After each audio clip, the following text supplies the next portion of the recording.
মধ্যপ্রাচ্যে নতুন করে উত্তেজনা। ইরানের একটিমাত্র ক্ষেপণাস্ত্র হামলায় আমেরিকার বিলিয়ন ডলারের ক্ষতির অভিযোগ। বিশ্ব রাজনীতিতে আবারও ভয়ঙ্কর একটি ইরানি মিসাইল হামলায় যুক্তরাষ্ট্রের সামরিক ও কৌশলগত স্থাপনায় বিলিয়ন ডলারের ক্ষতি হয়েছে বলে দাবি করা হচ্ছে। আন্তর্জাতিক গণমাধ্যমের বরাতে জানা যায়, এই হামলায় লক্ষ্য ছিল আমেরিকার উচ্চমূল্যের সামরিক অবকাঠামো ও প্রযুক্তি নির্ভর স্থাপনা। এই ঘটনায় সরাসরি জড়িত দুই পরাশক্তি ইরান, যুক্তরাষ্ট্র। বিশেষজ্ঞদের মতে এটি শুধুই একটি হামলা নয়, এটি একটি রাজনৈতিক বার্তা। এটি একটি শক্তি প্রদর্শন। ক্ষতির পরিমাণ কত? বিশ্লেষকদের দাবি অনুযায়ী ক্ষতিগ্রস্ত হয়েছে radar system, missile defence unit, যোগাযোগ ও নজরদারি অবকাঠামো। বিলিয়ন ডলার ছাড়িয়ে যেতে পারে, যদিও যুক্তরাষ্ট্র এখনও আনুষ্ঠানিকভাবে পুরো ক্ষয়ক্ষতির পরিমাণ প্রকাশ করেনি। কেন এই হামলা গুরুত্বপূর্ণ?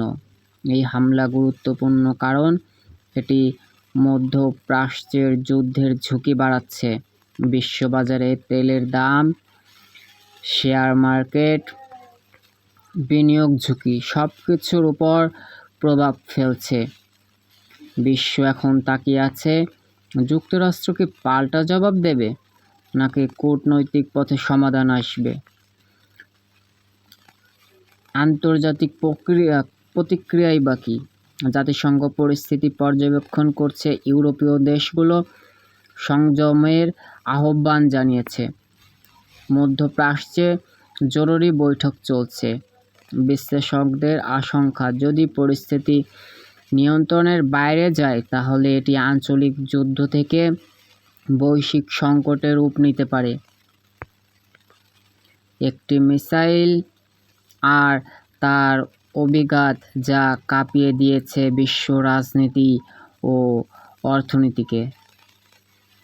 আপনি কি মনে করেন, যুদ্ধের দিক কোথায় যাচ্ছে? কি হতে পারে সামনের দিনগুলিতে? আমেরিকার ডোনাল্ড ট্রাম্প, তিনি তার মতো পদক্ষেপ নিচ্ছেন। ইরান ইরানের মতো করে পদক্ষেপ নিচ্ছে। আকাশে ছোড়া হচ্ছে